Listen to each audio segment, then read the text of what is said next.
I believe strongly that this is the catalyst to revitalize the Mansion Hill neighborhood. A challenge on projects is, sort of the classic three-legged stool. There's a vision for a project, and we came out with a vision some time ago about creating a great destination in our downtown. The second reality is financial. The project has to work long-term financially.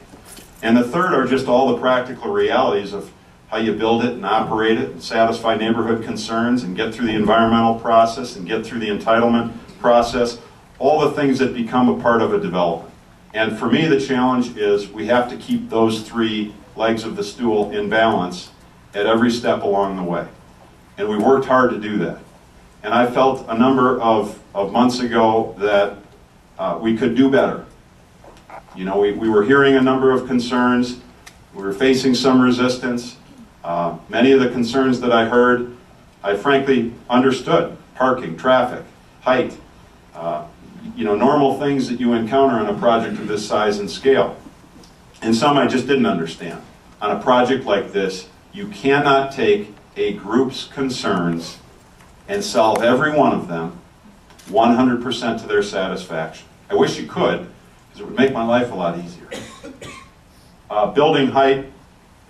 There's a lot of discussion about building height. Building's too high, it's too massive, it's not representative of the character of the neighborhood. On and on. I built a number of tall buildings. Height is a challenge.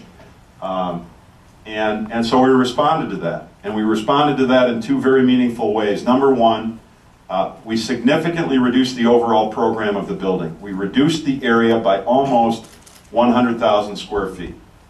And that 100,000 square feet came out of two areas primarily. We took 3 stories off the height of the tower.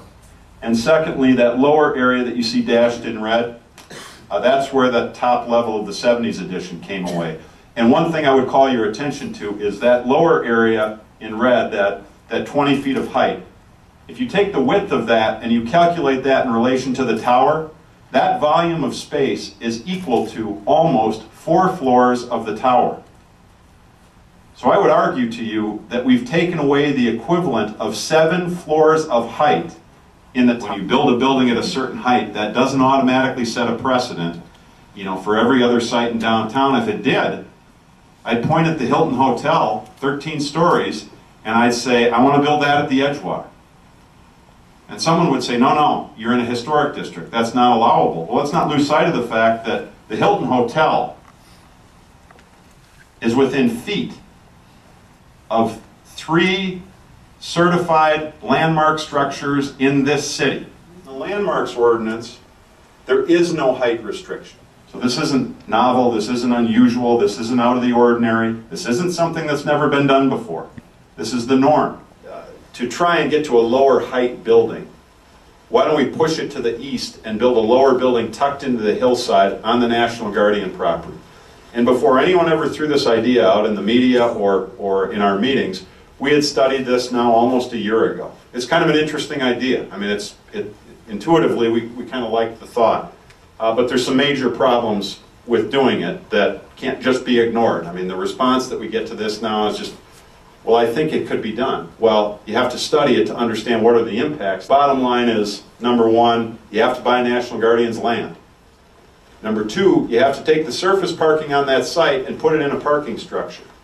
Number three, you have to cut a hole in the hill 60 feet deep and put in earth retention to support the hill so you can build the building. Number four, the building's 6 to 7% larger than the hotel we're building because most of the rooms are in a single loaded quarter tucked into the hill. Well, you add 6 to 7% to the area of the building, you add 6 to 7% to the cost. You don't want to be the person in Madison to say, let's cut a 60-foot hole in that hill and put a massive structure running along the lake. It would be lower. And I can't deny the fact, it would be lower. But I think the trade-off is, one, it's a hell of a way to impact that shoreline, and two, I don't know how to make it work financially. At one of the previous public meetings, and at that particular meeting, the Mansion Hill neighborhood expressed a number of concerns over the project. It seems as though the team has address those concerns, and I'm wondering, can there be anything else done to enhance the project, or is the neighborhood trying to derail it regardless? That's a good question. Are we just out here to be NIMBYs and say we don't want anything built in our neighborhood? That's not the case. We just want to get it right. This is a historic neighborhood. We don't have a lot of them. But Bob mentioned Galena, and more people come to Little Galena than they come to Madison, and that's historic tourism.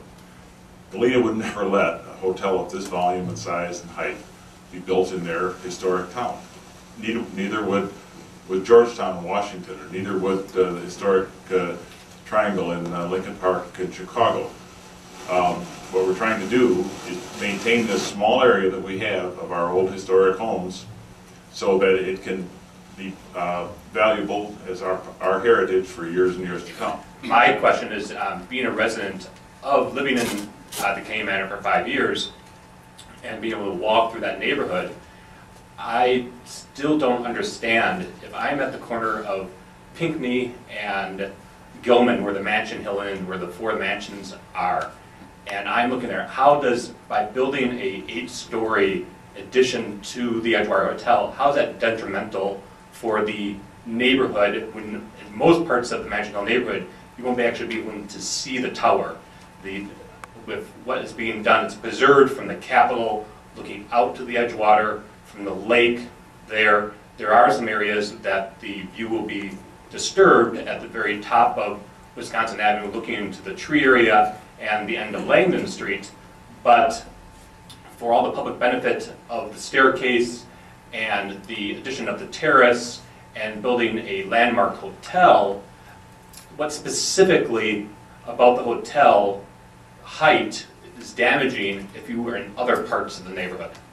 By driving up Wisconsin Avenue and seeing this massive building, when Bob showed the picture of the Hilton, that was the size of that is the size of the building that was proposed before the 3 stories came off.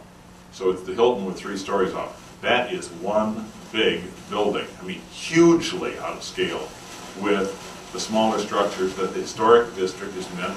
I have watched a number of projects move through the city process over the years. In fact, I led a church effort at one time. I've never seen a project from its inception change so many things to meet the request of the neighborhood in this project. And I'm hopeful that the residents of this city and this area will understand how far this design has come, and that the city would rally behind something that is truly great for this whole community. So my bottom line is, I think a lot of the neighborhood issues have been corrected, and it's time for the city to stand up and let the developer know what a prize this will be for this community.